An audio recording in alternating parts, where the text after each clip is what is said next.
Hello guys, আসসালামু আলাইকুম। আশা করি সবাই ভালো আছেন। অদক্ষ মিস্ত্রি দিয়ে কাজ করালে যা হয়, উপরে লো কমেন্ট ছিল, সে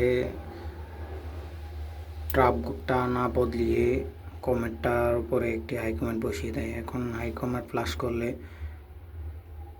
কমেন্টের ময়লা ভালো করে সরে না, উপরের দিকে আবার রিপ্লে করে ময়লা।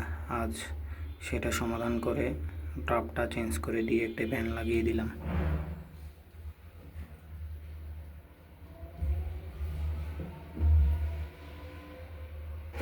আপনারা অবশ্যই হাই কমেন্ট লাগালে লো কমেন্টের উপরে ট্রাপটা অবশ্যই চেঞ্জ করে নেবেন।